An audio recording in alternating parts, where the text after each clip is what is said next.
Now, can I have silence, please? How was your all results? Good. Best, good, nice, ठीक. जैसा भी आया आ गया और फिनिश हो गया. ठीक है, let's focus on what is coming up next. अब आने क्या वाला है. अभी तुम लोगों से सबने पूछ लिया होगा रिजल्ट कैसा आया, क्या आया. अच्छा भी लगा होगा, किसी को बुरा भी लगा होगा कि यार हमारा रिजल्ट अच्छा आया या हमारा रिजल्ट अच्छा नहीं आया या फिर बुरा आया. जैसा भी आपको लगा होगा, you might be rushing full of emotion, anxiety and everything. But मेरे ख्याल से अब इस बात को खत्म कर देते क्योंकि अब नहीं कोई पूछने वाला है. ठीक है, अब सब ये पूछेंगे 2 साल बाद कि आपका बच्चा क्या कर रहा है, आपके बच्चे को कौन सा कॉलेज मिला. ठीक है, कि आपका जो बच्चा है वो क्या क्या नीट का जो ख्वाब देके चला था वो ख्वाब पूरा भी हो पाया या फिर रास्ते में ही उसने छोड़ दिया. अब ये सारी चीजें पूछी जाने वाली हैं. ठीक है, पूछा जाएगा 12th में कितना मार्क्स आया, क्या करना है, क्या प्लान है. तो उसके ऊपर फोकस करते हैं क्योंकि जो हो गया उसे हम बदल नहीं सकते. Once it's done, it's gone, then it's gone. ठीक है, तो अब जो आगे आना उस पर फोकस करते हैं. Anyways, many of you because of the this result anxiety and everything, आप में से बहुत बच्चे, और मोर ओवर आपको ऐसा भी फील आ रहा है समर वेकेशन टाइप्स आने वाली हैं, तो आधे से ज्यादा बच्चे गायब हो चुके हैं इस क्लास के और बाकी बच्चे इन पिछली क्लासेस में नहीं आए. तो पिछली क्लास में बेटा हम लोगों ने एटॉमिक स्ट्रक्चर का चैप्टर कंप्लीट कर दिया था. ठीक है, अभी फिर भी मैंने आप लोगों को टाइम दिया है. मैंने आप लोगों के साथ लिस्ट ऑफ क्वेश्चंस शेयर करे थे ग्रुप पर हमारे. आप उन क्वेश्चंस को सिर्फ लिख कर आएंगे, ओनली क्वेश्चंस को लिख कर आने की बात की गई है.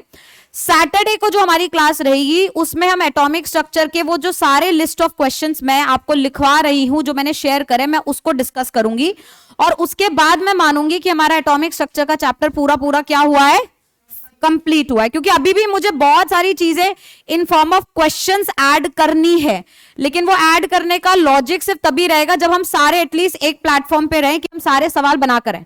तो इसलिए आप लोग मॉड्यूल करना शुरू कर दीजिए. If you have any problem तो आप आके पूछिए. तुमने कहा था तुम मॉड्यूल कर लोगे अरहान, तुमने अभी तक डाउट्स नहीं डिस्कस करे.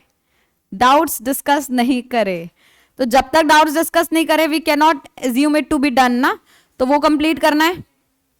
आज डिस्कस करो अगर किसी के पेंडिंग है तो, नहीं तो सैटरडे तक मैक्सिमम उसे फिनिश करो. सैटरडे को मैं फाइनल द एंड करूंगी चैप्टर का. ठीक है, 2-4 चीजें इलेक्ट्रॉनिक कॉन्फ़िगरेशन से रिलेटेड और सारी चीजों को इंक्लूड करके द एंड करा जाएगा. ठीक है, आज अपन लोग स्टार्ट कर रहे हैं हमारे नए चैप्टर के साथ. That is nothing but some basic concepts of chemistry, जिसे दूसरे नाम से बेटा बोला जाता है mole concept. Yes, this is textbook number chapter 1 in your NCERT textbook. Atomic structure आपके एनसीईआरटी टेक्स्ट बुक में था चैप्टर नंबर 2. आज कितने बच्चे नए आए? I can see some new faces. 1 2 3 4. All right, so I don't think so आप लोगों को दिक्कत आने वाली है क्योंकि obviously we are starting up with the new chapter. ठीक है, तो जब सैटरडे को डिस्कशन होगा तब थोड़ा सा तुम लोगों को लग सकता है कि क्या हो रहा है, लेकिन इस चैप्टर में आप लोगों को ऐसा कुछ नहीं लगेगा because we are starting up with the new chapter. क्या मेरी बात सबको क्लियर है? Now what is this chapter dealing with us? आज हम लोगों को बहुत ध्यान से समझना है और मैं आपको बता रही हूं इस दुनिया के सारे मिथ को ब्रेक कर देना है कि मोल कॉन्सेप्ट मुश्किल है, मोल कॉन्सेप्ट ऐसा है, मोल कॉन्सेप्ट वैसा है.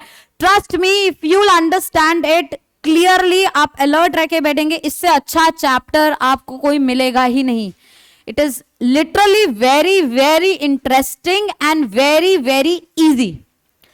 बट इस चैप्टर में थोड़ा कैलकुलेशंस इन्वॉल्व है, बट मैंने अपने बच्चों को आई थिंक इतना ट्रेन किया है कि वो अप्रोक्सीमेशंस को देख सकते हैं. इतने ज्यादा कैलकुलेशन नहीं है यहाँ पर जितनी एटॉमिक स्ट्रक्चर में थी. एटॉमिक स्ट्रक्चर बहुत फुल ऑफ कैलकुलेशंस, यहाँ पर ऐसा कोई खास कैलकुलेशंस नहीं है, इजियर कैलकुलेशंस है. ठीक है, बट पहले इस चैप्टर को स्टार्ट करते हैं. ये चैप्टर किस चीज से डील कर रहा है? आज मैं बिल्कुल बेसिक बात करूंगी. आज आप फील करो कि तुम लोग वापस 10th क्लास में पहुंच गए हो, 9th क्लास में पहुंच गए हो.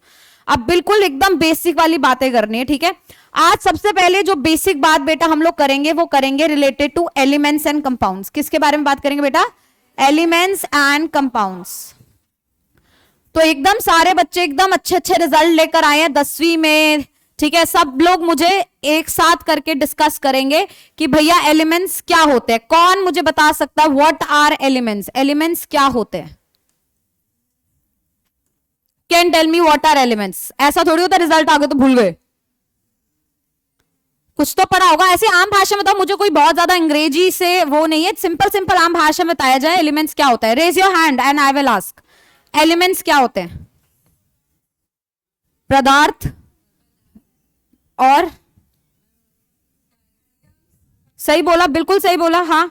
और सोचो एलिमेंट्स क्या होते हैं? प्योर सब्सटेंसेस, प्योर सब्सटेंस हो सकते हैं, ठीक है, एलिमेंट्स प्योर सब्सटेंस होते हैं। हिंदी में क्या बोल सकते हैं? पदार्थ होता है, पदार्थ, पदार्थ, पदार्थ जो मतलब सम थिंग्स, कोई चीज, ठीक है, प्योर सब्सटेंस होते हैं। और अब इसे केमिस्ट्री में लेके चलते हैं, तो क्या हम ऐसा बोल सकते हैं एलिमेंट्स ऐसे कंपाउंड्स हैं जो एक ही प्रकार के एटम्स या एक ही प्रकार के मॉलिक्यूल से मिलकर बने हो, हाँ या ना? So what are my elements बेटा? Elements are pure substances, they are formed by only one kind of atoms और मॉलिक्यूल्स। क्या ये बात हम लोगों को समझ आ रही है? बोलो हाँ या ना, अरे बोलो। जैसे कि sodium basically Na, sodium basically क्या है बेटा? एक एलिमेंट, क्योंकि इसके अंदर सोडियम सोडियम सोडियम सोडियम के सारे क्या है? एटम्स। मान लेते हैं ऑक्सीजन O2 क्या है बेटा? एक एलिमेंट। क्यों? क्योंकि अंदर O2 O2 O2 O2 के सारे क्या है? मॉलिक्यूल्स। अगर मैं सपोज लेके चलू N2, अगेन ये क्या है? एक एलिमेंट। इसमें N2 N2 N2 N2 के क्या है? मॉलिक्यूल्स। O3 ओजोन क्या है? एक एलिमेंट, क्योंकि O3 O3 O3 के क्या है? मॉलिक्यूल्स। अब आप सोच रहे होंगे मैं एक वर्ड यूज कर रही हूं बार बार, एटम्स एंड मॉलिक्यूल्स। अब एटम्स और मॉलिक्यूल में बेटा क्या अंतर होता है? एटम मेरे ख्याल से आई थिंक एटॉमिक स्ट्रक्चर भी पढ़ लिया, सब कुछ पढ़ लिया, मैं पता है। तो स्मॉलेस्ट पार्टिकल एक किसी भी मैटर का अगर मैं बोलूंगी तो क्या बोलूंगी? एटम। बट ये शब्द मैं प्रयोग नहीं कर रही, इट इज इंडिविजिबल, क्योंकि वो तो डाल्टन का क्या हो चुका है? कॉन्ट्राडिक्ट हो चुका है। मतलब मैं ये बोल सकती हूँ कि एटम का जो स्मॉलेस्ट एंटिटी हो सकता है वो क्या हो सकता है? एटम हो सकता है। एटम के कॉम्बिनेशन से क्या बनता है?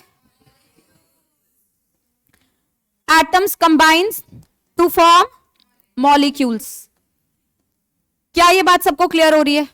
इसमें कोई दिक्कत नहीं है। इसका मतलब सोडियम एटम है, ऑक्सीजन एटम है पर O2 मॉलिक्यूल है, नाइट्रोजन एटम है पर N2 मॉलिक्यूल है, O3 भी क्या है? मॉलिक्यूल है, क्योंकि OO एटम से जुड़ा हुआ है ना? ये सब सबको बातें क्लियर हो रही हैं?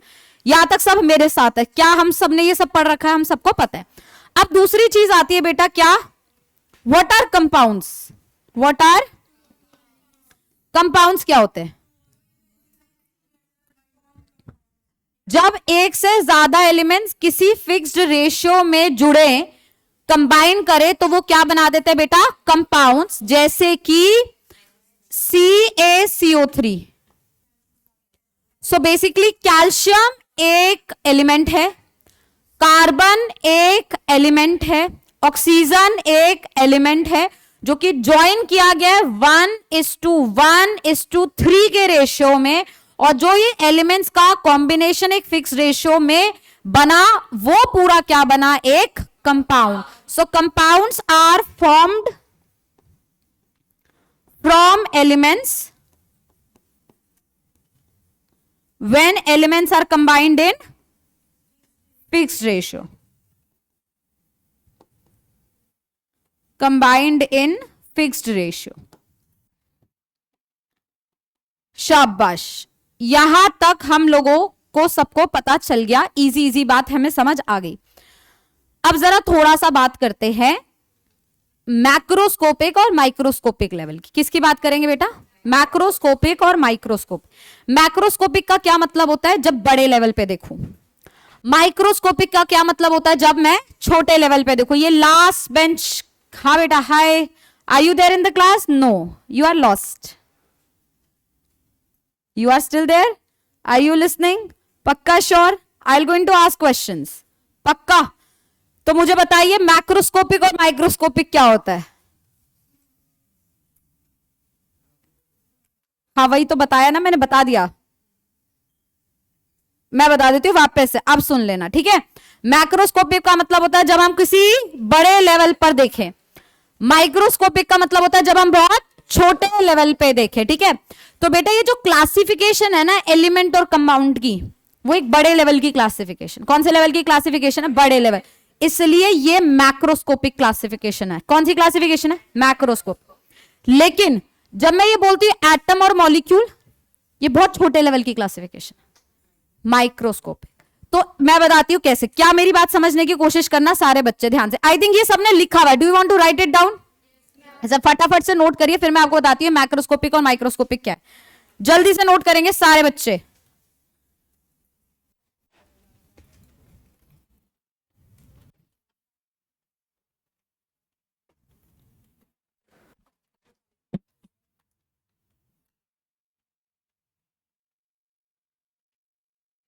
आज रफ कॉपी में काम किया जाएगा।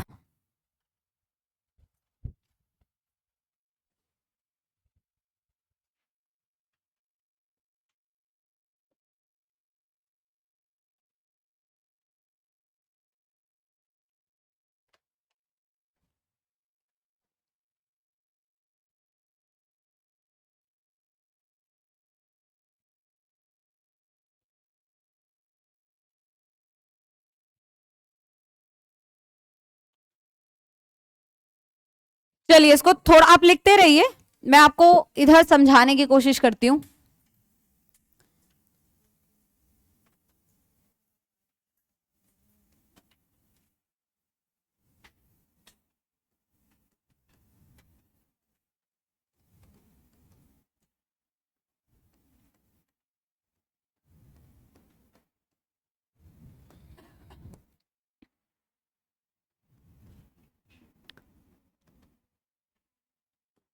देखो क्या बोलना क्या चाह रही थी मैं, इसको समझिए। सोडियम एक एलिमेंट है। क्यों है सोडियम एक एलिमेंट, क्योंकि सोडियम एक ही तरीके के एटम से मिलकर बना है, और वो सारे छोटे छोटे एटम्स किसके हैं, सोडियम के ही है। तो आप सोचिए ना, सोडियम जब मैं एलिमेंट बोल रही हूं तो मतलब मैं बहुत सारे एटम्स का कॉम्बिनेशन बोल रही हूं, क्योंकि बहुत सारे सोडियम सोडियम सोडियम के एटम्स मिलकर बना रहे होंगे सोडियम का एलिमेंट। तो एलिमेंट कौन सा क्लासिफिकेशन हो गया, मैक्रोस्कोपिक। वो किससे मिलकर बना है, एटम से। तो एटम कौन सा क्लासिफिकेशन हो गया, माइक्रोस्कोपिक। क्या ये बात समझ आ रही है, हाँ या ना। अब इसी चीज को यहां पर समझिए, मान लो यही चीज ऑक्सीजन के ऊपर बात करूं, ये ऑक्सीजन का सैंपल है, O2 गैस। किसका सैंपल है बेटा, O2 गैस। इसके अंदर बहुत सारे कौन से मॉलिक्यूल्स होंगे, O2 के मॉलिक्यूल्स होंगे।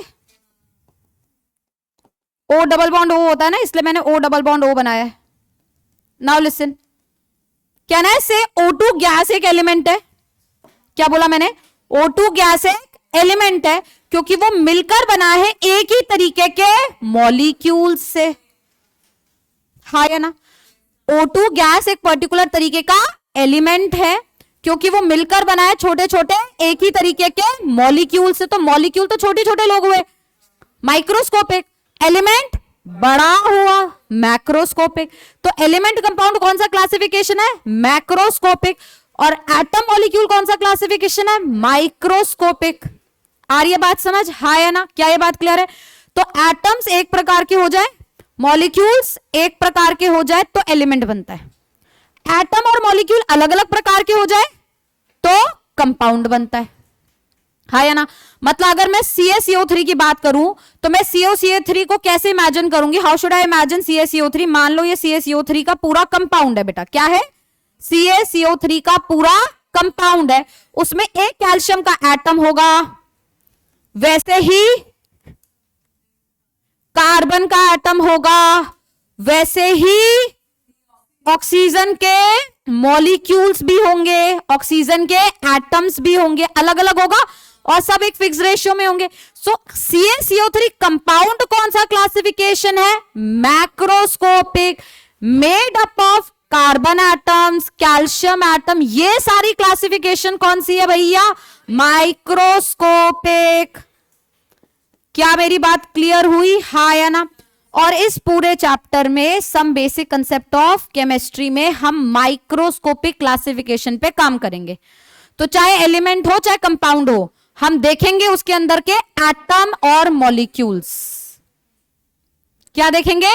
एटम्स और मॉलिक्यूल्स को, क्योंकि इस पूरे चैप्टर में मुझे एलिमेंट के अंदर भी एटम्स या मॉलिक्यूल्स गिनने, कंपाउंड के अंदर भी एटम्स और मॉलिक्यूल्स गिनने। तो मैं कौन से चीज पे फोकस करूंगी? Microscopic classification. मैक्रोस्कोपिक क्लासिफिकेशन की बात नहीं करूंगी। हाँ जी, साइज के बेसिस पे नहीं, मतलब छोटे कॉम्बिनेशंस के बेसिस पे। मान लो ये क्लासरूम्स है और मैं क्लास 1, क्लास 2, क्लास 3 को डिवाइड कर रही हूं तो ये मैक्रोस्कोपिक हो गया। मैं बच्चों के बेसिस पे डिवाइड कर रही हूं तो ये माइक्रोस्कोपिक हो गया। तो not the size but how are you classifying, you are classifying like groups, तो macroscopic. You are classifying like small entities, microscopic. That is what it is. क्या ये बात समझ आई है? हाँ या ना? क्या मेरी बात समझ आ रही है सबको? Is that clear? तो इस पूरे चैप्टर में बेटा कौन सी क्लासिफिकेशन पे काम करना है? माइक्रोस्कोपिक। हर एलिमेंट या कंपाउंड में क्या गिनना है? एटम्स या मॉलिक्यूल्स, यही काम करना है। ठीक है, इतनी बात हमें समझ आ गई। क्या हम लोगों ने ये नोट कर लिया है? एटम मॉलिक्यूल्स का डिफरेंस नहीं, ये सब जरूरत नहीं है, सबकी जरूरत नहीं। एटम मॉलिक्यूल कंपाउंड्स का एग्जांपल और डेफिनेशन लिख लिया बस। अब थोड़ा सा बेसिक्स लेवल पे बातें करते हैं। ठीक है, अभी समझ आ गया, हम एटम मॉलिक्यूल्स की बात करेंगे, एलिमेंट्स कंपाउंड की बात नहीं करेंगे। बट बेटा ये एटम मॉलिक्यूल्स का को गिनना चाहिए। ठीक है, एटम मॉलिक्यूल्स के बारे में कुछ बातचीत करनी चाहिए। ये सारी चीजें आई कहां से? ये बेटा सारी चीजें बहुत पुरानी है, मतलब 17th सेंचुरी की बात है। तब किसी भी केमिकल रिएक्शन के कुछ लॉज आए थे। क्या आए थे बेटा? केमिकल रिएक्शन के लॉज आए थे, जिसे बोलते हैं लॉज ऑफ केमिकल कॉम्बिनेशंस। क्या बोलते हैं? Laws of chemical combinations. तो हम लोग डिस्कस करेंगे लॉज ऑफ केमिकल कॉम्बिनेशंस। इससे हमें पता चलेगा कि जो भी ये लॉज आए हैं, या जो भी ये एटम गिनना है, ये मॉलिक्यूल गिनना है, ये सारी बातें कहां से आई। हमें ये पता चलेगा जो टर्म्स होती है atomic mass, gram atomic mass, relative atomic mass, mole, इन सब का ओरिजिन कहां से हुआ वो स्टडी करने के लिए पहला टॉपिक हम लोग स्टडी करेंगे। क्या? Laws of chemical combination. Heading डाल दो, लॉज ऑफ केमिकल कॉम्बिनेशन। अभी कोई लिखेगा नहीं, पहले सब समझेंगे। Laws of chemical combinations.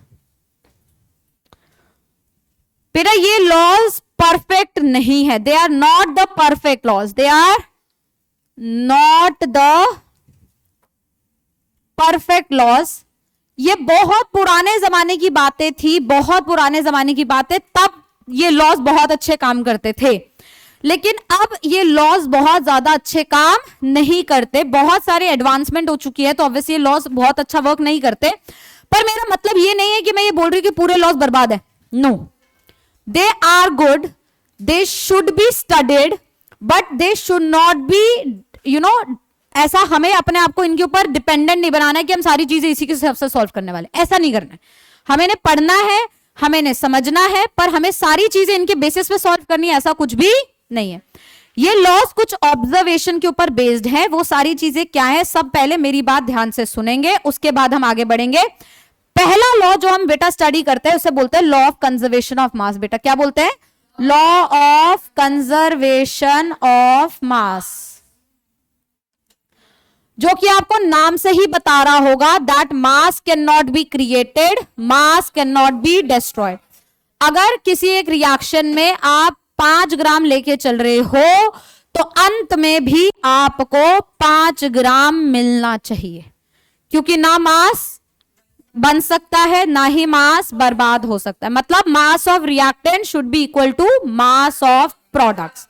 तो law of conservation of mass ये कहता है कि जितना भी मास रिएक्टेंट का होगा should be equal to the mass of product.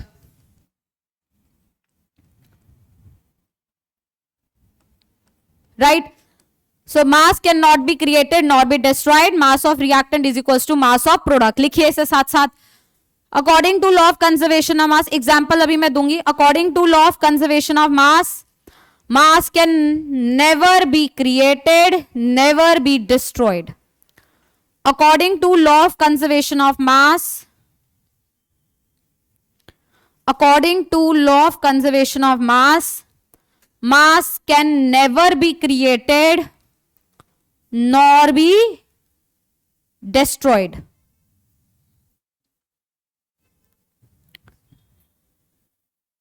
Never be destroyed in a chemical reaction. Cannot be created, cannot be destroyed in a chemical reaction. किसी भी chemical reaction में ना ही आप मास को एक्स्ट्रा बना सकते हो, ना ही आप मास को किसी को destroy कर सकते हो. Mass of reactant is equals to mass of product. Mass of reactant is equals to mass of product.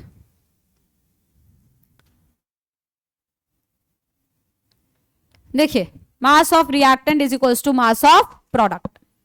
क्या यहां तक सबने नोट किया? जैसे मैं बार बार बोल रही हूं बेटा, ये बहुत पुराने जमाने की बातें हैं, तो उस टाइम तक न्यूक्लियर रिएक्शंस के बारे में कोई खास स्टडी नहीं हुई थी. लेकिन अब सिंस क्योंकि न्यूक्लियर रिएक्शंस हम लोग सब जानते हैं, रेडियो एक्टिविटी हम लोग स्टडी कर चुके हैं, तो प्लीज अंडरस्टैंड जो भी न्यूक्लियर रिएक्शंस होता है बेटा, उसमें क्या होता है. जैसे मान लो एक न्यूक्लियर रिएक्शन है जिसमें एक न्यूक्लियोटाइड है किसी प्रोडक्ट बी में कन्वर्ट हो रहा है. खासकर न्यूक्लियर रिएक्शंस में ऐसा देखा जाता है कि कुछ अमाउंट ऑफ मास जो होता है वो एनर्जी में कन्वर्ट हो जाता है बेटा. किस में कन्वर्ट हो जाता है? मास किस में कन्वर्ट हो जाता है? एनर्जी में. आपने इक्वेशन शायद सुनी भी होगी, Einstein equation equals to mc square. ये एक इक्वेशन है जो मास और एनर्जी के रिलेशनशिप को बताती है. ठीक है, तो मान लो कभी कभी क्या होता है, अगर ये रिएक्शन कौन सा रिएक्शन है बेटा? Nuclear reaction. तो ऐसा देखने को मिलता है कि मान लो मैं रिएक्टेंट के कितने ग्राम से स्टार्ट करी थी? 10 ग्राम से. तो मैं अंत में यही मानूंगी कि प्रोडक्ट का कितना ग्राम मिलना चाहिए था? 10. लेकिन बेटा ऐसा नहीं होगा. प्रोडक्ट का मान लो ये टाइम, इधर देखिए मैं कैसे लिख रही हूं, T0. ऐसे समझो ये क्या है. अब ये थोड़ा आप लिखने का तरीका समझो. T0 का मतलब होता है initial. Time zero. Time zero मतलब इनिशियल. तो इनिशियली सिर्फ रिएक्टेंट ही होगा. कितना ग्राम? 10. प्रोडक्ट तो होगा नहीं, 0. फिर धीरे धीरे टाइम आगे गया तो इसे लिखेंगे tt. t equals to t. That means time equals to some certain time. 10 minute, 20 minute, 2 घंटा, 10 घंटा, 20 घंटा, जितना भी टाइम है. उसमें मैंने देखा कि रिएक्टेंट तो पूरा खत्म हो गया, finish. Reactant is finished. Product मिला सिर्फ 4 ग्राम. कितना मिला? 4 ग्राम. तो बेटा लॉ ऑफ कंजर्वेशन ऑफ मास तो वैलिड नहीं हुआ. 10 ग्राम से चले तो अंत में कितना मिलना चाहिए था? 10. मिला कितना? 4. क्योंकि बेटा जो 6 ग्राम था वो एक्चुअली किस फॉर्म में चला गया था? एनर्जी के फॉर्म में. तो न्यूक्लियर रिएक्शंस इकलौते ऐसे रिएक्शंस होते हैं क्योंकि उसमें मास किस में बदल जाता है? एनर्जी में. इसलिए मास जो प्रोडक्ट का मिलता है वो रिएक्टेंट से क्या मिलता है? कम मिलता है. तो ऐसे रिएक्शंस में law of conservation of mass valid नहीं है. इंस्टेड एनर्जी प्लस मास का कंजर्वेशन वैलिड है. किसका कंजर्वेशन वैलिड है? Energy plus mass. भाई एनर्जी 6, मास 4, वो वैलिड हो गया ना 10 के. तो न्यूक्लियर रिएक्शन से इकलौते ऐसे रिएक्शन है जिसपे लॉ ऑफ कंजर्वेशन ऑफ मास नहीं चलेगा. बाकी सारे रिएक्शंस पे लॉ ऑफ कंजर्वेशन ऑफ मास चलता है. क्या मेरी बात सबको क्लियर है? लिख लीजिए. These reactions are, these laws are not valid on nuclear reactions. लिख लो, लिख लो. This laws is not valid on nuclear reactions.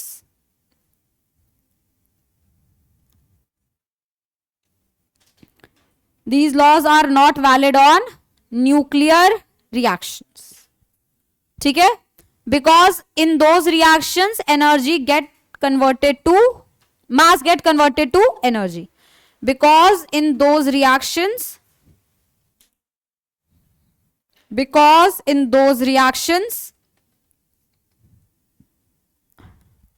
mass get converted to energy.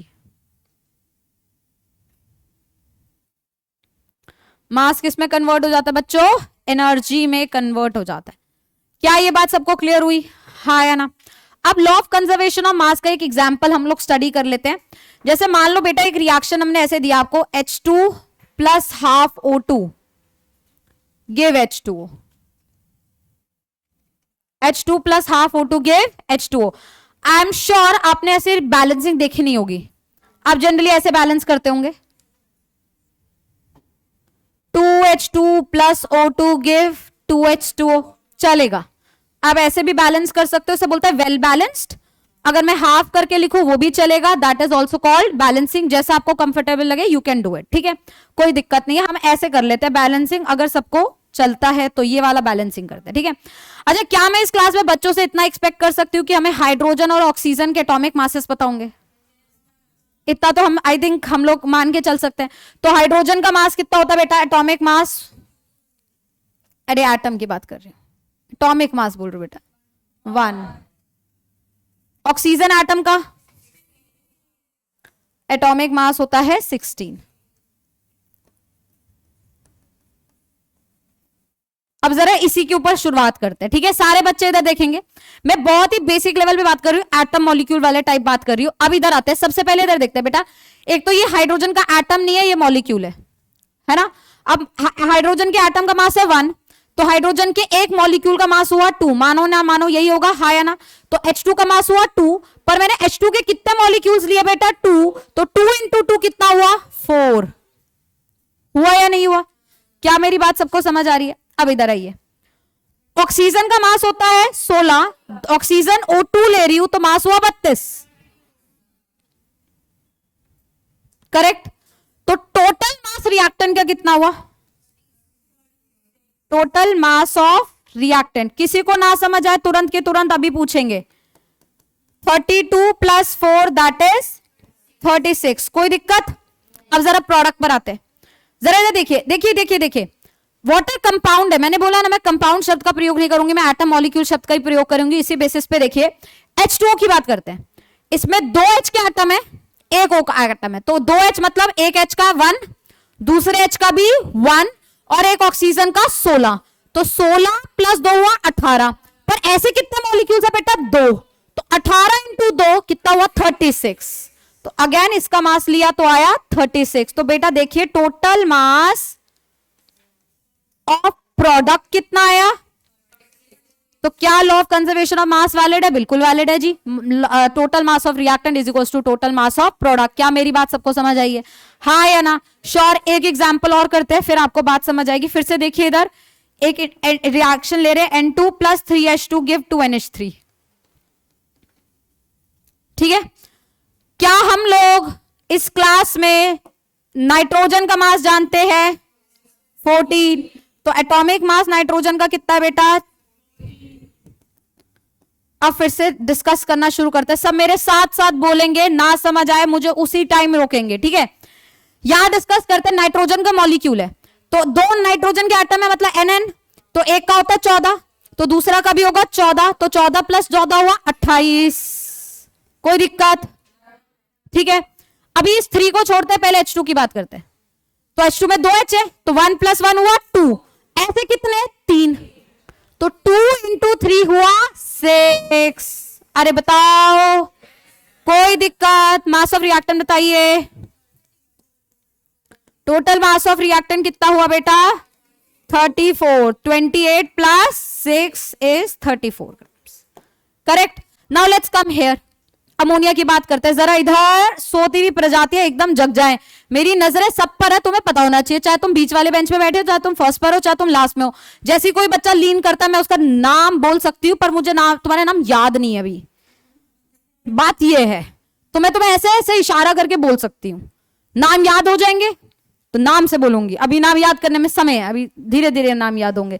तो मैं फिर भी नजरें रखकर बैठी हूँ। The moment you will going to lean on bench, the moment I will going to point at you. और last bench भी हो सकता है, वो कहीं पे भी हो सकता है, ठीक है मिस्टर दक्ष? कुछ बच्चों के नाम याद है मुझे, दक्ष जैन है? नहीं, मैंने कहा ठीक है, बस यही पूछा, ठीक है, ठीक हो, बस इतना ही पूछा। अब इधर आओ, NH3 की बात करते, जरा इधर सुने सारे। एक N मतलब 14, 3H मतलब 3 मास उसका, 14 प्लस 3 हुआ 17, 17 वाले कितने हैं? 2, 17 इंटू 2 हुआ 34 बेटा। मास ऑफ रिएक्टेंट फिर से कितना, प्रोडक्ट कितना हुआ बेटा? 34। Law of conservation mass valid है? नहीं, बिल्कुल वैलिड है।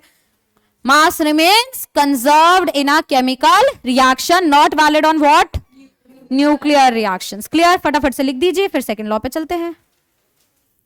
नींद आ रही है फर्स्ट बेंच पे बैठकर, जल्दी जल्दी जल्दी। दक्ष कितने सवाल लगा लिए बेटा एटॉमिक स्ट्रक्चर के? अरे वाह, 69 की बात हुई थी, सिर्फ 20 तक पहुंचे हैं। हाँ, तब तक हो जाएंगे। ओके, और वो क्वेश्चंस भी लिख लोगे जो भेजे हैं ग्रुप पे, कुछ सवाल भेजे हैं, ठीक है। अभी मैं आज भी क्लास में बोल रही थी, तब भी शायद बेचारा सो रहा होगा, वो लिखने हैं बेटा, ठीक है। खोया खोया चांद, क्लास में तो होश में रहा करें, भले वैसे खो जाए।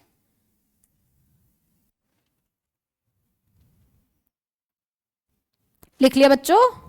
ये क्या चैप्टर का नाम लिखेंगे हम यहाँ पे? सुंदर सुंदर।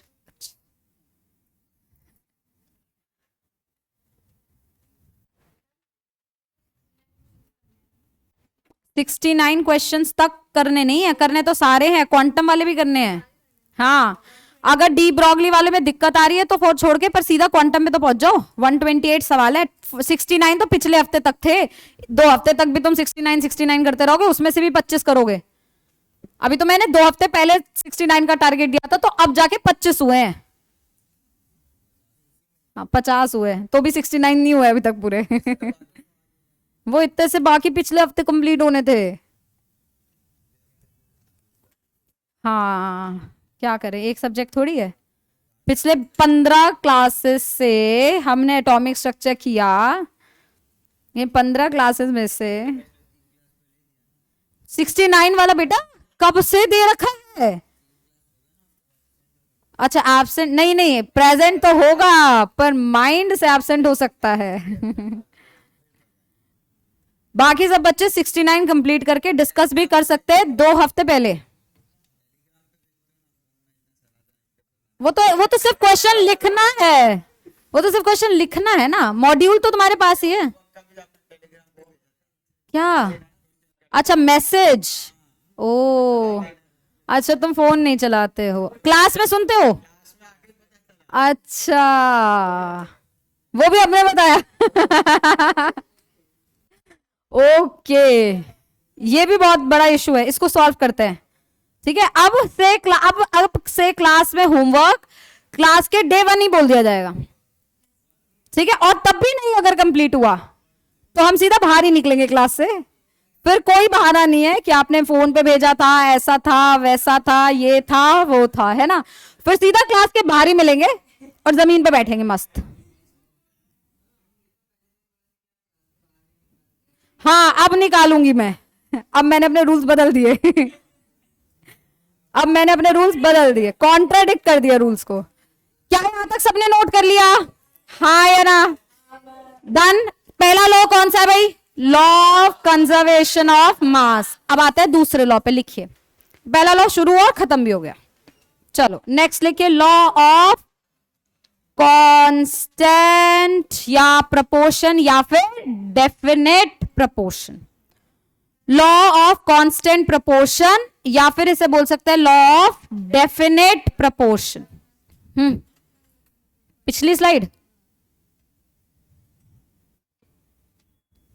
लॉ ऑफ कांस्टेंट प्रपोर्शन और लॉ ऑफ डेफिनेट प्रपोर्शन लिख लिया बेटा। देखिए, लॉ ऑफ कांस्टेंट प्रपोर्शन या लॉ ऑफ डेफिनेट प्रपोर्शन क्या कह रहा है बेटा, एक वर्ड को थोड़ा सा समझने की कोशिश करो।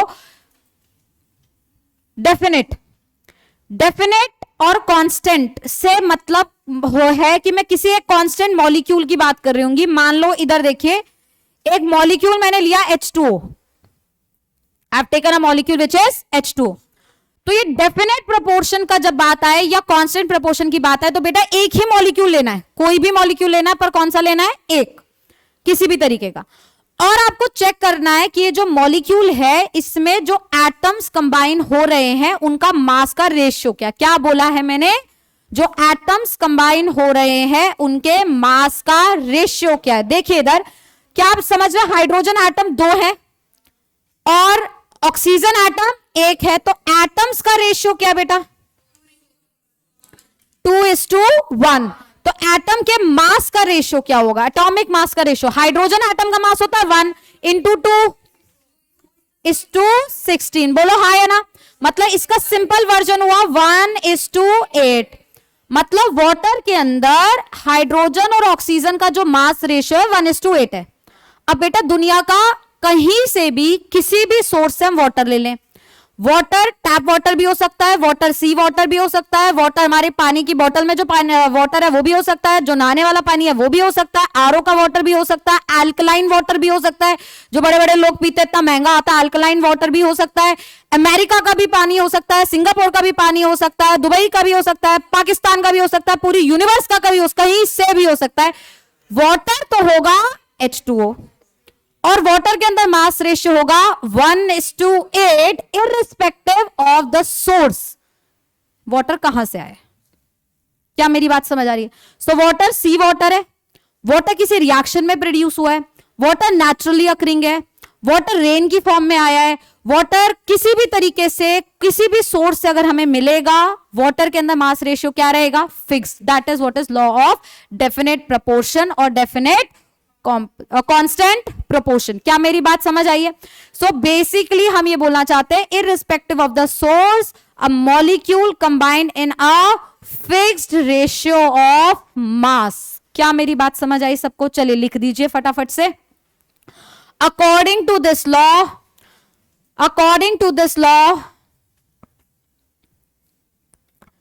कंपाउंड ऑलवेज कंटेन्स, मिस्टर लिखना है, लिख लिया आपने? Compound always contains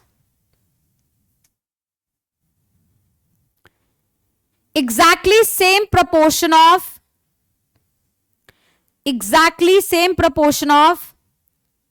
elements by weight, exactly same proportion of elements by weight irrespective of the source, मतलब मुझे सोर्स से मतलब नहीं है, किसी भी एक कंपाउंड में जो एलिमेंट्स हैं उनका जो मास रेशियो रहता है वो क्या रहता है? फिक्स्ड रहता है। जैसे वाटर में मास रेशियो क्या है? Fixed 1:8, no matter of water का सोर्स क्या है। वाटर किसी रिएक्शन में प्रोड्यूस हुआ है, H2 + ½ O2 करके वाटर प्रोड्यूस हुआ है, नेचुरली अकरिंग वाटर है, सी वाटर है, रेन वाटर है, कोई भी जहान का वाटर है, वाटर H2O है और वाटर के अंदर मास रेशियो क्या है? फिक्स्ड। क्या ये बात समझ आई है? आगे लिखिए, this law is not applicable in case of isotopes. This law is not applicable in case of isotopes. अब इसका क्या मतलब है बेटा? आइसोटोप्स पढ़ाया या नहीं पढ़ाया तुम लोगों को? बताओ, याद है तुम्हें? क्या होता है आइसोटोप्स? बताओ।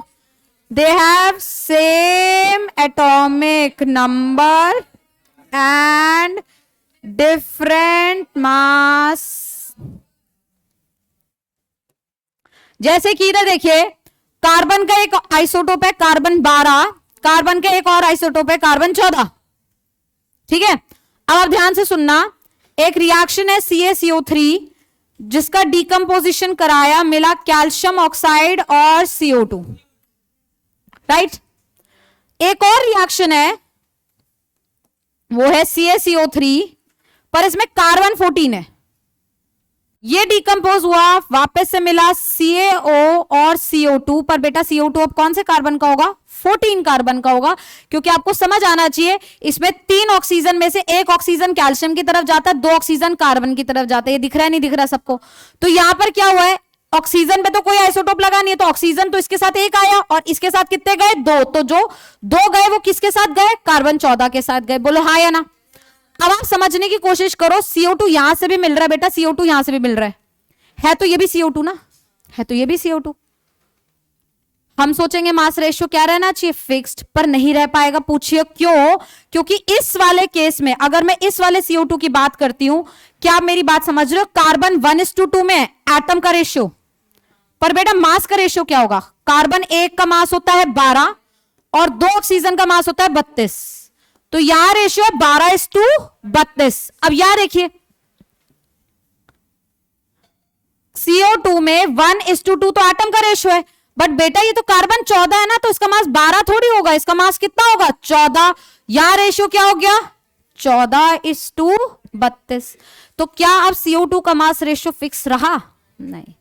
तो अगर एक कंपाउंड है जिसके मैंने आइसोटोप्स बना दिए तो मास रेशियो फिक्स्ड नहीं रहता, तो ये लॉ कॉन्ट्राडिक्ट करता है एग्जिस्टेंस ऑफ आइसोटोप्स पर। अगर आइसोटोप्स नहीं है तो ये लॉ आपका 100% वैलिड है। इसका मतलब मैं ये बोल सकती हूं, ध्यान से सुनो, कितने बच्चों ने वर्ड सुना है हैवी वाटर? पता है किसी को हैवी वाटर क्या होता है? हैवी वाटर होता है D2O। हैवी वाटर क्या होता है बेटा? D2O। और डी क्या होता है? ड्यूटीरियम क्या होता है बेटा? ड्यूटीरियम होता है हाइड्रोजन का आइसोटोप। तो इसका मतलब वाटर और हैवी वाटर, इन दोनों में law of definite proportion work नहीं करेगा, क्योंकि दोनों में H जो है वो एक दूसरे के आइसोटोप्स में एग्जिस्ट कर रहे हैं। तो ये स्टेटमेंट में असर्शन रीजन का सवाल आ सकता है, क्या वाटर और heavy water law of definite proportion के एग्जाम्पल्स है? नो। क्या कार्बन 14 वाला CO2 और कार्बन वाला नॉर्मल 12 वाला CO2 क्या डेफिनेट प्रोपोर्शन के एग्जाम्पल्स है? नो। अदरवाइज अगर आप आइसोटोप यूज ना करो तो लॉ ऑफ डेफिनेट प्रोपोर्शन हर जगह वैलिड है। क्या मेरी बात समझ आ गई? फटाफट से नोट करिए। It is not valid in case of isotopes. Example लिख दीजिए, CaO3 वाला मास रेशियो लिख दीजिए, एक में 12:32, दूसरे में 14:32। लिख लो बेटा। क्या बालको कुछ समझ आ रहा है तुम्हें? क्या समझ आया? सारा समझाना शुरू कर मुझे यहां से फटाफट से। समझा बेटा? नहीं आया समझ? है? अरे बोल बेटा, मुंह से बोलो हाँ या ना। कुछ नहीं समझ आया यहां से? क्या थोड़ा बहुत समझ आया? जो समझ आया वो बताओ मुझे, जो नहीं आया तो वो मैं समझाऊंगी ना। मुझे पहले पता तो हो कि क्या समझ नहीं आया। क्या हमें एटम और मॉलिक्यूल नहीं पता? नहीं पता? तो क्या तुम्हें ये समझ आया एलिमेंट की डेफिनेशन?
किस किस को वो 14 वाला रिएक्शन फिर से सीखना है? ठीक है, मैं दोबारा एक साथ बोर्ड पे बता रही हूं, सब ध्यान से सुनेंगे। हाँ जी। कई कई में सेम होता है, कई कई में डिफरेंट होता है। अभी बताएंगे ना। मास नंबर तो पता है ना, proton plus neutron. Atomic mass तो डिस्कस करेंगे ना इस चैप्टर में। क्या हम लोगों ने यहां तक लिख लिया है? सबने सबने लिख लिया? लिखो फटाफट। में दोबारा ये वाला लास्ट वाला एग्जाम्पल में दोबारा सिखा रही हूं madam. Have we all noted? कोई रह तो नहीं गया? सबने लिख लिया? अब सुनो एक बार लास्ट वाले एग्जाम्पल दोबारा से सुनेंगे। देखो इधर, CaCO3 14 मैंने लिया बेटा। जब ये डिकम्पोज होगा तो यहां से मिलेगा CaO प्लस CO2। इस पे कार्बन क्या है? 14। ठीक है। अब कार्बन 14 लेके CaCO3 में चले थे, इसलिए CO2 में कार्बन भी कौन सा आया है? 14 है। अब आपको यह समझना है, जो कार्बन 14 होता है वो कैसा होता है? कार्बन 6 और 12 होता है। एक तो ये कार्बन होता है बेटा, एक हमारे पास होता है 6 और 14। तो कार्बन 6-12 वाला जो होता है उसका मास होता है 12, और जो 6 और 14 वाला होता है उसका मास होता है बेटा 14। अब मेरा कहने का मतलब ये है, अगर CO2 बना है और इसमें का मास 14 है, इसका मतलब इसका तो मास हो 14 ग्राम, और इसका 16 इंटू 2 कितना होता है? 32 ग्राम। तो रेशियो कितना आया बेटा? 14:32 का। जबकि एक नॉर्मल CO2 जो होता है, जो नॉर्मल कार्बन डाइऑक्साइड होता है, उसमें कार्बन 12 होता है, तो मास हुआ 12:32। तो कहने को तो ये भी CO2 और ये भी CO2 है, लेकिन दोनों का मास रेशियो सेम नहीं है, क्योंकि एक कार्बन का है और एक कार्बन के आइसोटोप का। क्या ये बात क्लियर है? जैसे मैं बोल रही हूं वाटर, तो बेटा एक तो नॉर्मल वाटर है और एक कौन सा वाटर है? Heavy water. अरे कहने को तो है वाटर ही ना, है क्या? वाटर ही ना। लेकिन क्या इन दोनों में H और O का मास रेशियो सेम आएगा? नहीं, क्योंकि यहां हाइड्रोजन का मास है बेटा 1 और यहां है ऑक्सीजन का 16, तो 1 इंटू 2 हुआ 2 और 16 मतलब रेशियो है 1:8। बोलो हाँ या ना? इधर बताओ, इसका तो बेटा मास ही 2 होगा, फिर तू डबल ले रहे हो मतलब 4 हुआ, 4:16, तो 1:4। तो ये भी वाटर है, ये भी वाटर है, पर दोनों का मास रेशियो सेम नहीं है। क्यों नहीं है मिस्टर लास्ट बेंचर? क्यों नहीं है सेम मास? हाँ, तो बस इतना ही बता देते हैं। ये क्या है? आइसोटोप्स है। तो क्या आइसोटोप में लॉ ऑफ डेफिनेट प्रोपोर्शन काम किया?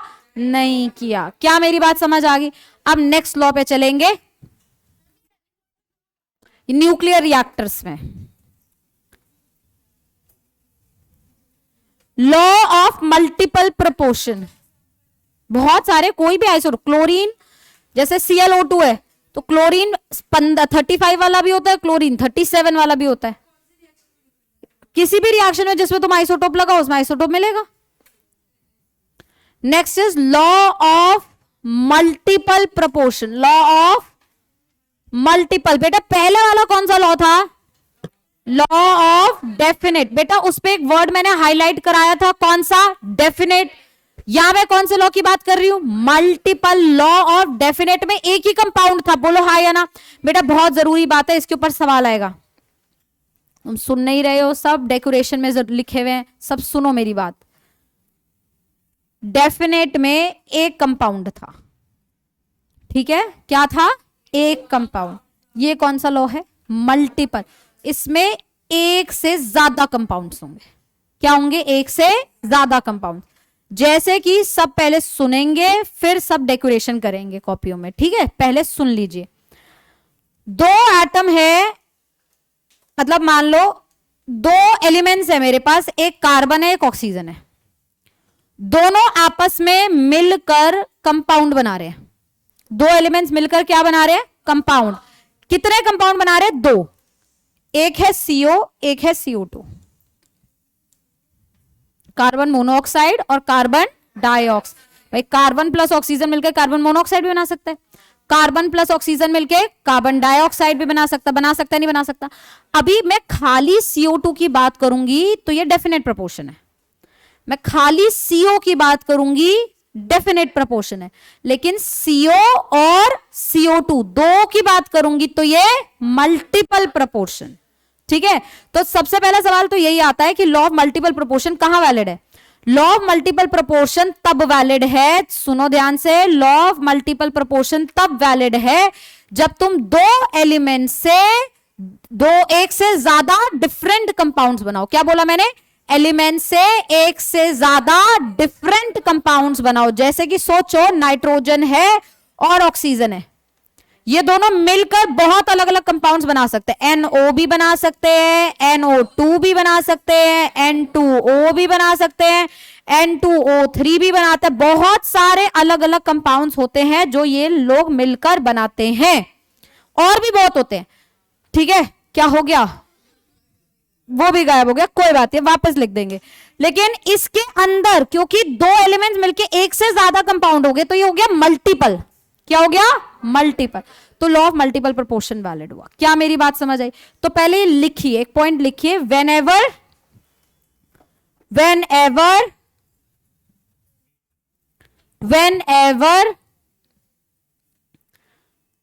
elements combine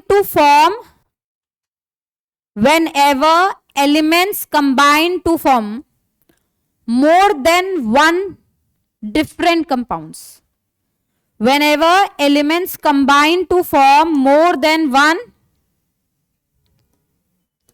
more than one different compounds combine to form more than one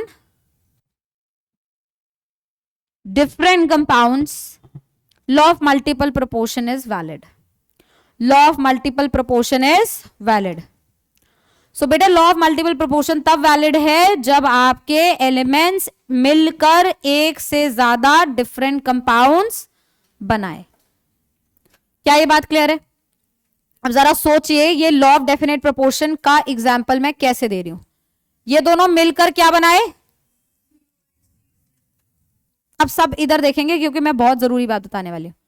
नहीं आएगा समझ इतनी आसानी से, ध्यान से सुनो. मेरे को पता है तुम्हें आ जाएगा समझ, लेकिन जब मैं ये बोलती हूँ ना नहीं आएगा समझ तो तुम ज्यादा ध्यान से सुनते हो, इसलिए ध्यान से सुनो. तुम्हें नहीं आएगा समझ इतनी आसानी से. CO और CO2 दो मैंने कंपाउंड्स ले लिए, ठीक है. इनमें सबका मास रेशियो लिख दो. क्या करो, इनमें सबका मास रेशियो लिख दो. कार्बन 1:1, कार्बन और ऑक्सीजन 1:1 है, मतलब मास हुआ 12:16. कोई आपत्ति तो नहीं? सही है.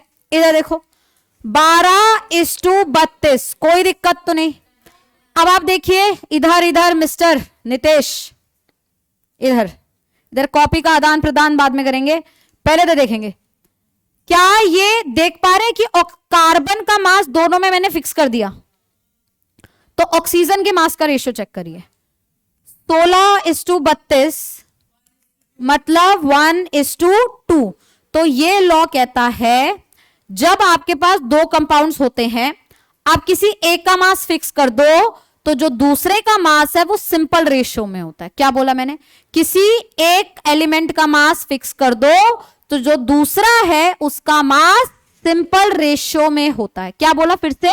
किसी एक का मास फिक्स कर दो तो जो दूसरा है उसका मास सिंपल रेशियो में होता है. एक एग्जांपल और दूंगी, नहीं समझ आए तो दोबारा समझाऊंगी, पहले ध्यान से सुनते हैं, ठीक है. इधर एक और बार अलर्ट होके सुनेंगे. दो मॉलिक्यूल्स मैंने लिए H2 + O2, इनको मिला के दो कंपाउंड्स बनाए. एक बेटा वाटर बनाया, एक H2O बनाया, H2O2, हाइड्रोजन पेरोक्साइड, और एक ये वाटर.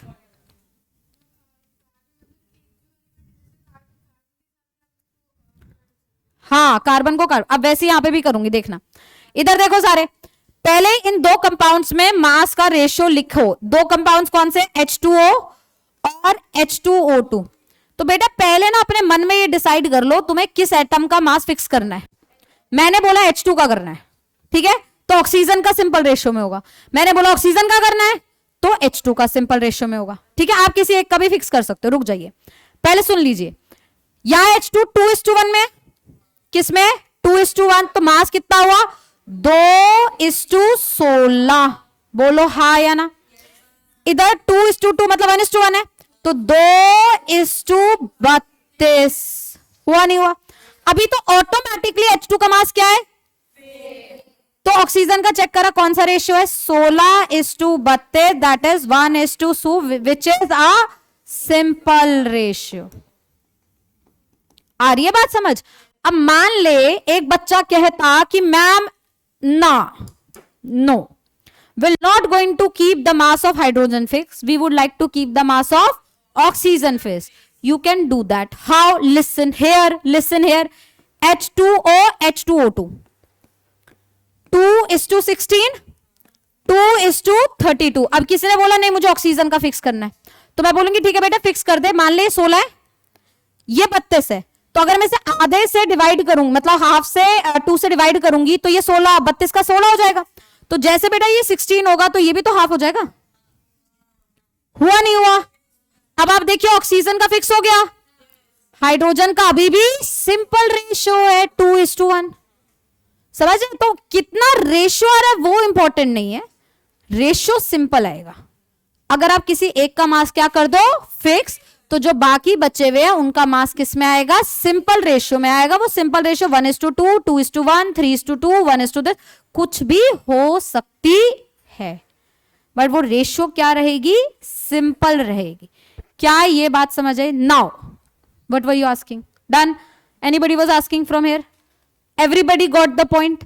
आप किसी एक एटम का मास को क्या रखो? फिक्स. तो बाकी एटम का मास किस में होता है? सिंपल रेशियो में होता है। सिंपल रेशियो कोई भी हो सकती है, किसी भी तरीके की, 1:2, 2:1, 3:2, 2:3, 5:10, 1, वॉट एवर।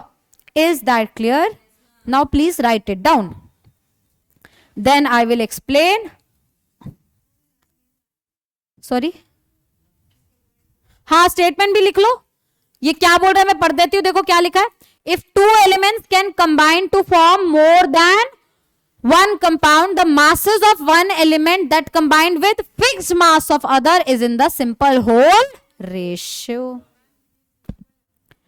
अच्छा, सिंपल का क्या मतलब है? ये कहने का मतलब है कॉम्प्लेक्स रेशियो क्या होगा? कॉम्प्लेक्स रेशियो एक्चुअली में कुछ नहीं होता। जैसे कि ऐसा कुछ हो सकता है, नहीं ऐसा तुमने सुना है 1.333333333333 ऐसे जाता रहे, जैसे वैल्यू नहीं होता 10/3 है तो 10/3 को डिवाइड करते हो तो क्या आता है? 3:3, 3.3333 ऐसे नहीं आता रहता। दिस इज नॉट सिंपल ना, क्योंकि उसमें जो 3 है वो बार बार रिपीट हो रहा है, कभी जाके एंड नहीं होना। 1.5 is simple. Why 1.5 is simple? क्योंकि 1.5 0 हो गया, आगे डिवाइड नहीं होगा, वो सीधा 3/2 है। Are you getting my point? ऐसे ऐसे में पढ़ाया नहीं जाता, जैसे हम बार लगाते हैं, तुमने ऐसे मैथ्स में सीखा होगा यार, ऐसे मतलब ये बार बार, हाँ दैट्स यस, ये सिंपल नहीं है। This is not the simple ratio. हाँ बेटा सब लिखना है।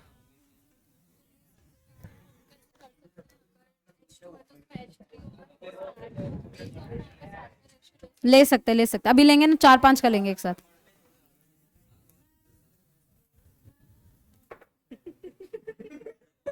तू बता क्या हुआ, क्यों समझा रहे तू उसे? तू टीचर लगा उसका है? बाहर वाला ओमिट था, क्या ओमिट था? मुझे समझना भी नहीं हो, तू ना समझा, मुझे मेरे लिए ये इंपॉर्टेंट है। क्लास डिस्टर्ब होती है तेरे बोलने से, तू मत समझा ना। तू क्यों पूछ रहा है उसे? वो तेरा टीचर लगा है क्या? जो भी पूछ रहा है, आई एम नॉट कंसर्न क्या पूछ रहा है। वहां वो तेरे सवालों का जवाब देने के लिए नहीं आया ना, और तू हंसना बंद कर दे। तुम सारे एक साथ नहीं बैठोगे अगर अगली बार से तुम लोगों ने ऐसा डिस्टर्बेंस कॉज किया तो। मुझे कोई इंटरेस्ट नहीं है जानने में तुम क्या बात कर रहे थे, but you maintain the decorum of the class.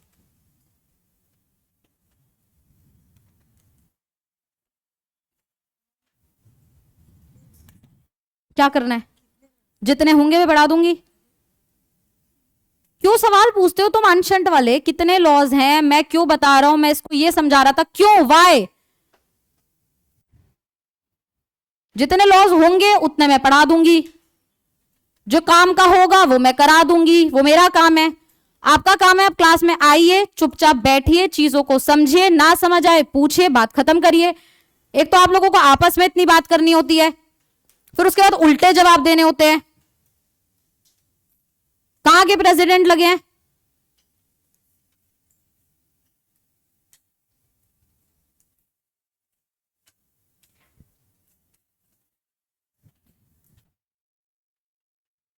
क्या मेरी बात, जब मैं पूछ रही हूं कि बात समझ आई नहीं आई, तब तुम लोगों को बातें करनी है? उसके बाद एक दूसरे को समझाने में सबका टाइम वेस्ट कर रहे हैं। अब मुझे बताइए क्या ये बात समझ आई है? बस इतना ही मेंटेन करना है डिसिप्लिन। 15 लेक्चर से यही समझा के टाइम वेस्ट हो रहा है कि क्लास में डिसिप्लिन मेंटेन करा जाए, नहीं तो और 5 मिनट मुझे तुम्हें डांटने में वेस्ट करने पड़ते हैं।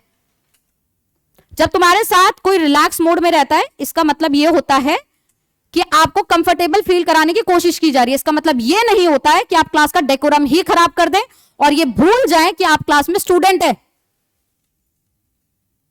You forget that you are student, you are here to learn. अब ये मैंने जो एग्जांपल्स कराए, इसमें आपने ये नोटिस करा मैंने सिर्फ कितने कंपाउंड्स बनाए? 2। ऐसा जरूरी नहीं है कि हमारे पास 2 एलिमेंट्स कंबाइन करके 2 ही कंपाउंड्स बनाए, बहुत सारे कंपाउंड्स बना सकते हैं। तो हम सारे कंपाउंड्स का भी सिंपल रेशियो ले सकते हैं। कैसे लेंगे वो समझाते हैं।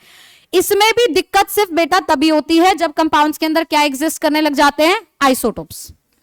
तो आइसोटोप्स वाली कहानी आप भूल जाइए, आइसोटोप वाली कोई भी चीज हम लोग नहीं पढ़ रहे, क्योंकि कभी भी आइसोटोप्स आएंगे, आइसोबार्स आएंगे या फिर न्यूक्लियर रिएक्शंस हो जाएंगे, ये सारी चीजें वो है जो आपके सीधे पाथवे से अलग है, जनरलाइज नहीं है। हम चीजें कौन से पढ़ रहे हैं जो कि जनरलाइज है। तो जनरलाइज वे में मास कंजर्व हो गया, जनरलाइज्ड वे में कोई भी एक कंपाउंड ले लिया तो इररिस्पेक्टिव ऑफ द सोर्स उसका मास रेशियो क्या हो गया, फिक्स्ड हो गया। अगर कोई दो कंपाउंड्स या तीन कंपाउंड्स, कितने भी कंपाउंड्स जो है वो बन रहे हैं किसी भी एलिमेंट से, तो अगर किसी एक एटम का मास फिक्स कर दे तो बाकी सबका मास भी सिंपल रेशियो में हो जाता है, चाहे वो कंपाउंड एक बने, दो बने, तीन बने या फिर चार बने। अब जिस एटम का मास फिक्स करना चाहते हैं आप उस एटम का मास भी क्या कर सकते हैं, फिक्स कर सकते हैं। एक एग्जांपल और देके इसे क्लियर करें। Have we all noted this? जैसे कि समझो ये नाइट्रोजन वाला एग्जांपल ही रह रहे हैं, N2 रिएक्ट करेगा किसके साथ, O2 के साथ, और वो तीन कंपाउंड बना रहा है मान लो। वैसे तो बहुत सारे बनाता है, 5 नाइट्रोजन के कंपाउंड्स बनते हैं, पर मैं कोई 3 ले रही हूं। एक N2O लिया, एक NO लिया बेटा, मान लो एक NO2 लिया, N2O4 भी बनता है, ठीक है, N2O5 भी बनता है, N2O3 भी बनता है, बहुत सारे और भी बनते हैं, बट अभी फिलहाल 3 को देख लेते हैं। अब इन 3 का मास रेशियो डायरेक्ट लिखेंगे यहां पर, ठीक है। ये 14 इंटू 2 28 इस्टू 16, ये हुआ 14 इस्टू 16, ये हुआ 14 इस्टू 32। अब किसी एक का मास फिक्स कर देती हूं, मान लो मैं मास फिक्स कर देती हूं नाइट्रोजन का 14 14 14। आप चाहो तो सबको 14 14 14 फिक्स करो, चाहो तो सबको 1 1 1 फिक्स करो, चाहो तो सबको 2 2 2, जैसा आपको चाहिए आप वैसे फिक्स कर सकते हो, कोई प्रॉब्लम नहीं है। पर मैंने कहा इतना कॉम्प्लिकेट नहीं करना, 14 फिक्स करती हूँ। तो बेटा इसको अगर 14 करूंगी तो इसे 2 से डिवाइड करूंगी, तो ये हो जाएगा 14:8। बोलो हाय है ना। अब आप ये रेशियो चेक करिए, 8 16 32, तो 8 16 32, तो 1। आई बात समझ? सो जरूरी नहीं है कि 2 ही हो, 3 भी होंगे, 4 भी होंगे, तो इसी प्रकार से किया जाएगा। बताओ कौन सा लॉ है? Law of multiple proportion. अब इससे सवाल क्या आता है? इससे सवाल ये आता है, जैसे मैंने पूछा which of the following compounds will going to show law of multiple proportion. Which of the, लिखते जाइए साथ में, which of the following compounds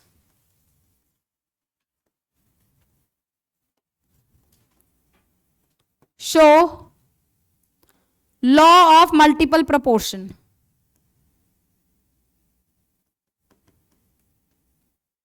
proportion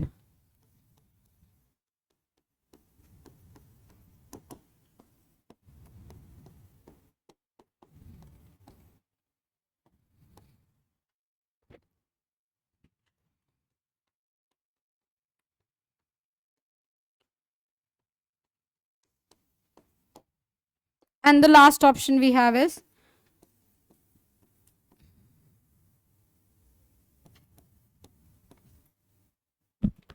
इसमें से कौन सा ऐसा कंपाउंड है जो law of multiple proportion show करेगा?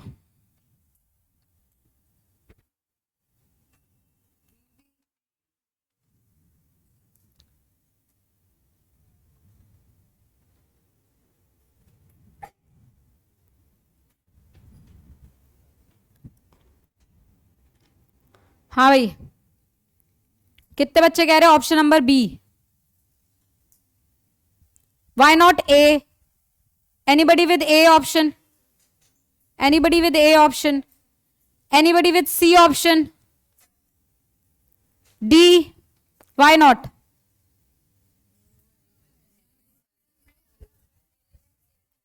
करेक्ट। पॉइंट क्या है बेटा? पॉइंट ये है, देखो कई बच्चे क्या करते हैं, वो यहां पर ये फोकस कर रहे होंगे H2 सेम है तो S और O का मास रेशियो ना, ये नहीं करना। मैंने आपको क्या बोला, आप 2 एलिमेंट्स लो और उन्हीं को कंबाइन करके डिफरेंट डिफरेंट कंपाउंड्स बनाओ। यहां तो एलिमेंट्स ही 2 नहीं है बेटा, एलिमेंट्स 3 है, एक ऑक्सीजन, एक सल्फर और एक hydrogen. Are you understanding the point? मैं क्या बोलना चाह रही हूं? मुझे कितने लेने हैं? मान लो मैंने 2 एलिमेंट लिए, उन 2 एलिमेंट के ही डिफरेंट रेशियो से मुझे अलग अलग कंपाउंड्स बनाने, राइट? तो यहां पर दिक्कत क्या है, यहां जिनका मैं रेशियो कंपेयर करना चाह रही हूं वो कंपाउंड्स ही अलग है, वो द एलिमेंट जिनको मैं कंपेयर कर रही हूं वो अलग है। सल्फर का कंबाइन करना पड़ेगा किसके साथ?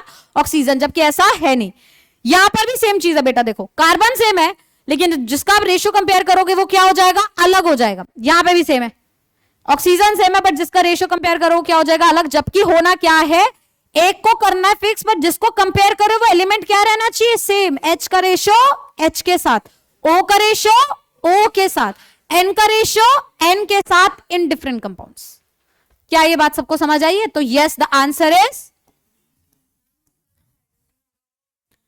अब इसका रेशियो चेक कर लेना बेटा, कैसे भी करो, है ना। देखो यहां हो गया 12:4, यहां हुआ 12 इंटू 2 24:6। बेटा इसे 12 कर दे, 12:3 तो रेशियो 4:3 आ गया। क्या ये बात सबको क्लियर हुई, हाँ या ना? जिसको कंपेयर कर रहे हैं वो एलिमेंट क्या है, सेम है, कंपाउंड्स अलग अलग है। तो कितने लॉ पढ़ लिए अभी तक, 3। बताओ कौन से? Law of conservation of mass, law of definite proportion and law of multiple proportion. Conservation of mass clear, definite मतलब एक कंपाउंड, मल्टीपल मतलब एक से ज्यादा कंपाउंड्स, एक से ज्यादा कंपाउंड्स, एक का मास फिक्स, बाकियों का mass in simple ratio. Is that clear? इससे पहले हमें 3 लॉज और पढ़ने इसके बाद, लेकिन पहले हम सबसे लास्ट वाला पढ़ेंगे क्योंकि वो उससे रिलेटेड है, फिर आगे चलेंगे। नेक्स्ट लॉ लिख दो, law of reciprocal proportion. Law of reciprocal proportion, law of reciprocal proportion.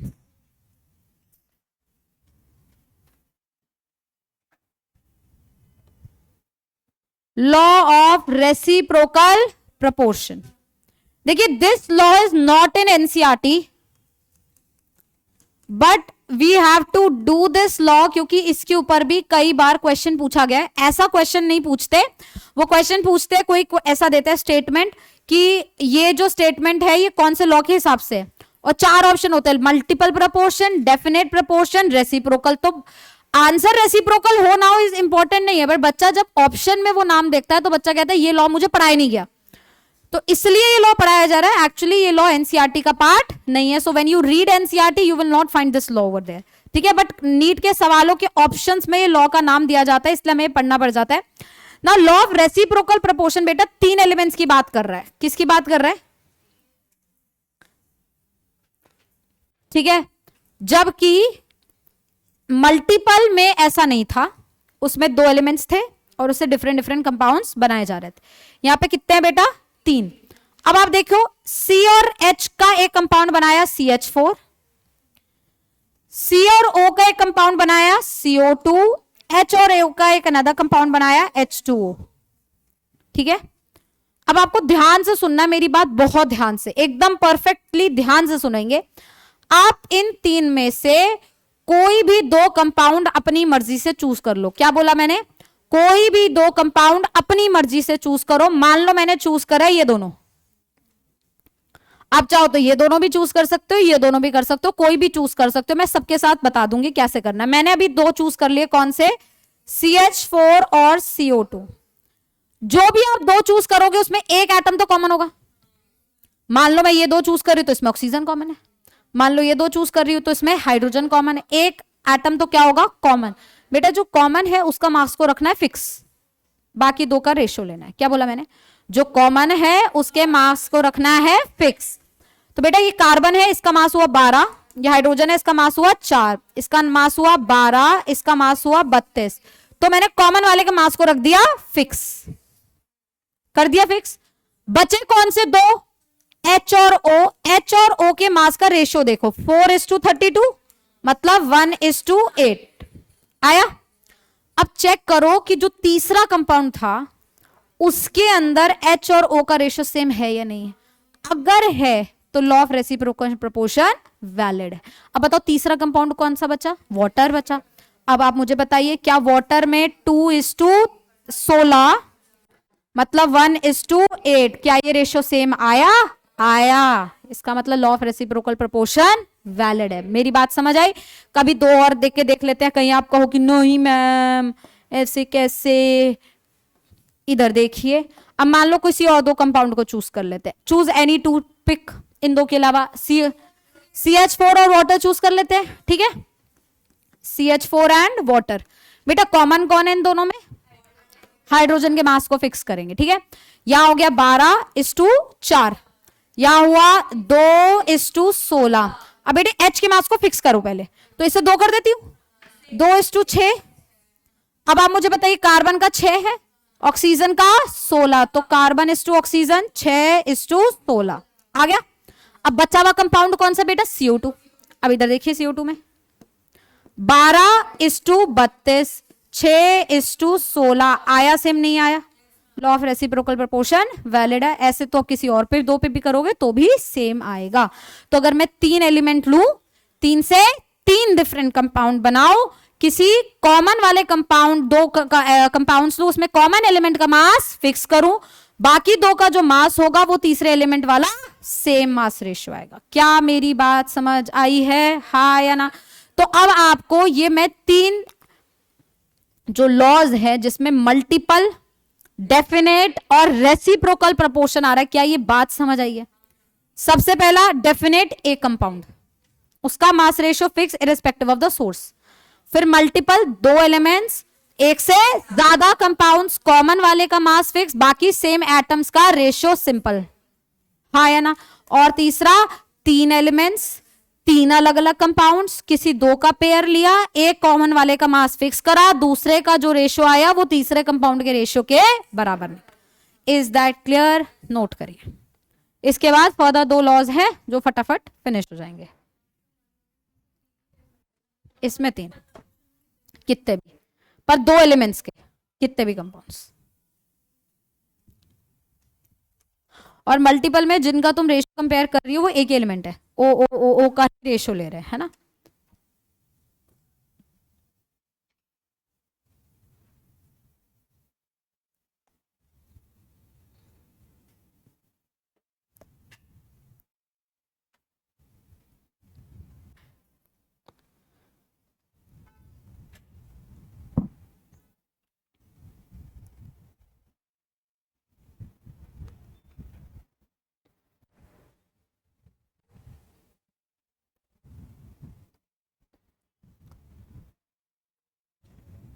क्या तुम्हें समझ आया बेटा? आज तुम रजिस्टर ही लाई हो अपने, फेयर रजिस्टर ही लाई हो या रफ में लिख रही हो? रफ है।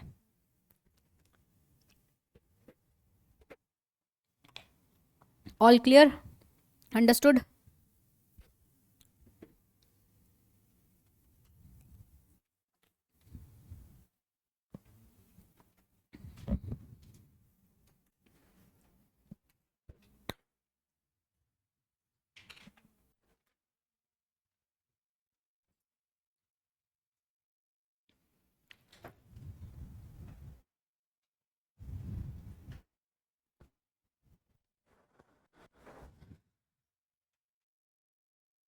कितने क्वेश्चन लगाए बेटा एटॉमिक स्ट्रक्चर के?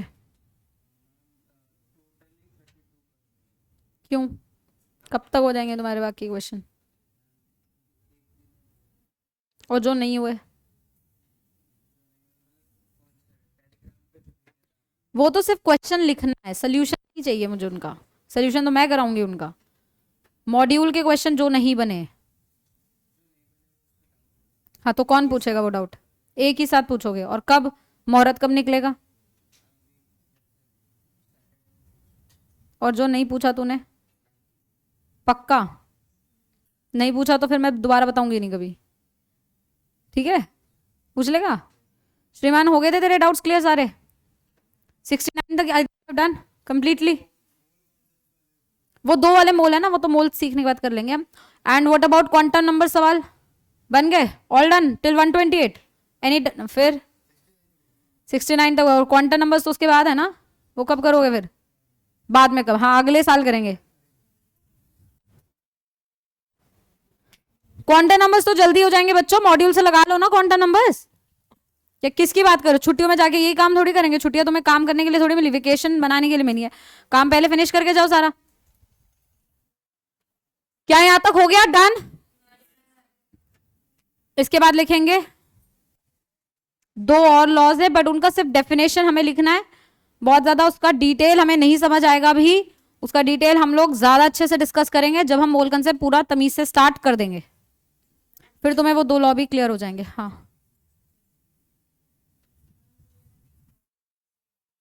पूछिए अभी क्लास के बाद। आज क्लास के बाद। क्या हम लोगों ने यहां तक लिख लिया सबने? Is that done? नाउ लिखिए नेक्स्ट लॉ। सिर्फ डेफिनेशंस ही समझनी है, अभी बहुत ज्यादा कुछ नहीं करना। Gay-Lussac's laws of gaseous volume. Gay-Lussac's laws of gaseous volume, नाम सुना है?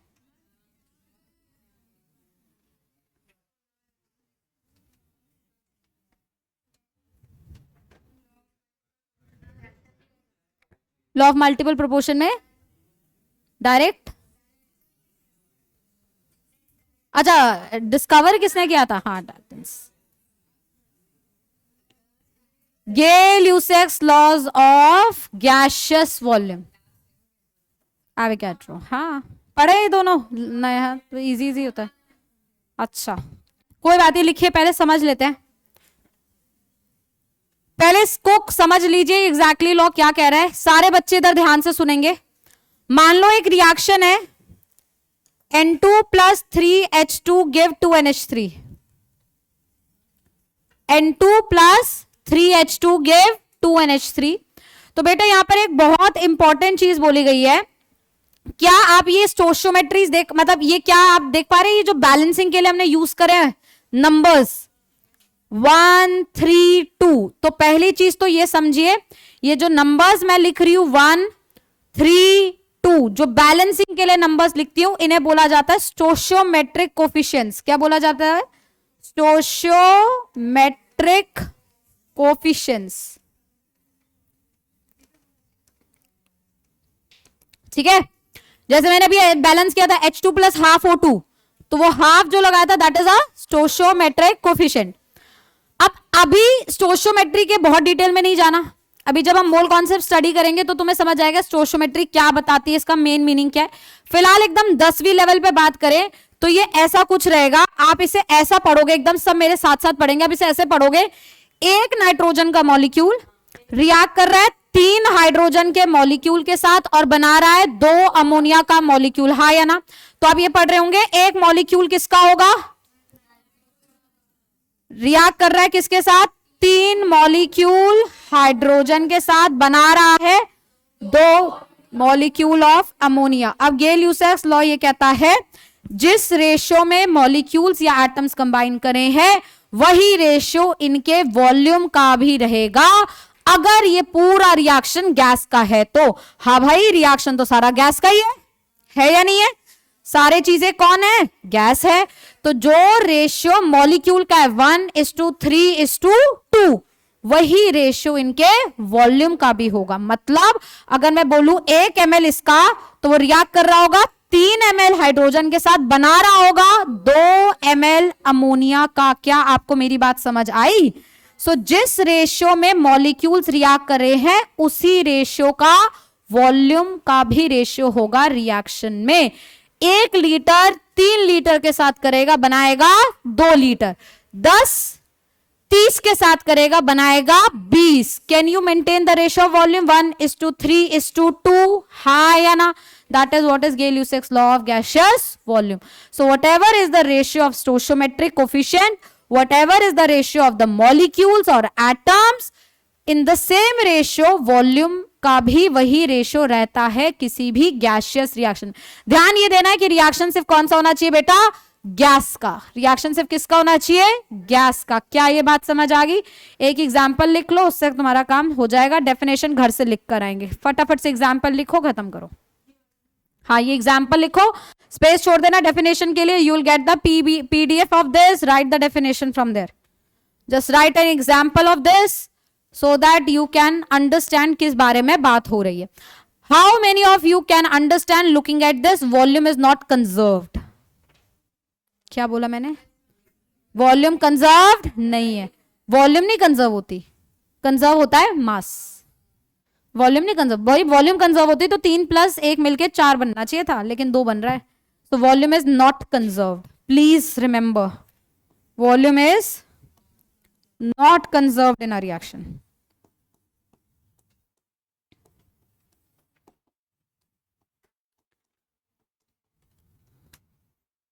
Molecule volume is not conserved in the reaction. क्या मेरी बात समझ आ गई?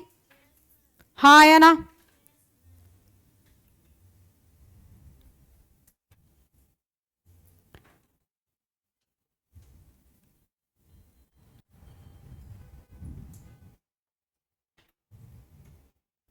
लास्ट लॉ का डेफिनेशन लिख के लॉस को फिनिश करेंगे। Is that done? एग्जाम्पल लिख लीजिए, डेफिनेशन घर पे लिख लीजिएगा। क्या ये लिख लिया? Can I change the slide? Please right the definition for the next law that is called Avogadro's law. बेटा क्या नाम है इसका? Avogadro's law. Avogadro's law, it states that, लिखिए फटाफट, टाइम नहीं वेस्ट करते बेटा, जल्दी लिखेंगे। इट स्टेट्स दैट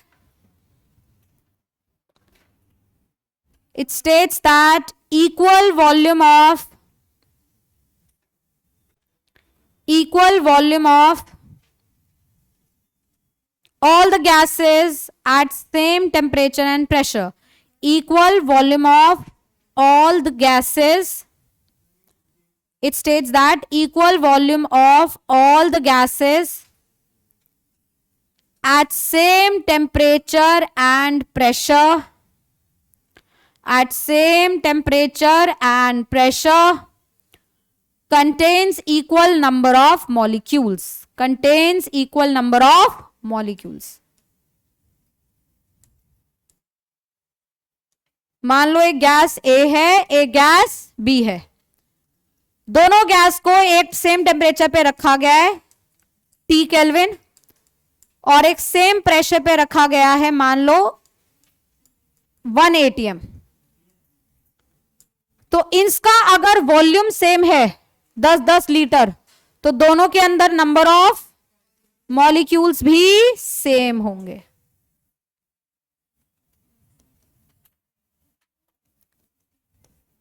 अब बेटा क्यों होंगे सेम, इस बारे में मोल कंसेप्ट के अंदर बात करेंगे। जब एक बार मोल कॉन्सेप्ट इंट्रोड्यूस हो जाएगा, एसटीपी कंडीशन इंट्रोड्यूस हो जाएगी, तब ज्यादा अच्छे से समझ आएगा ये लॉ और पिछला गैसियस लॉ क्यों ऐसा बोल रहा था। ठीक है, तो ये दो लॉज को ज्यादा डिटेल में स्टडी करेंगे जब कौन सा पढ़ लेंगे, मोल कॉन्सेप्ट। अभी सिर्फ डेफिनेशन। क्या डेफिनेशन क्लियर है कि अगर दो गैसेस ले रहे हो, सेम टेम्परेचर प्रेशर पे रखा है और वॉल्यूम भी क्या है, सेम, तो उनके मॉलिक्यूल्स भी क्या होंगे, सेम। बात क्लियर? इसके साथ लॉज होते हैं finish, rest we will take up in the next class. Next class हम लोग मोल कॉन्सेप्ट शुरू करेंगे सही से। That's all for today.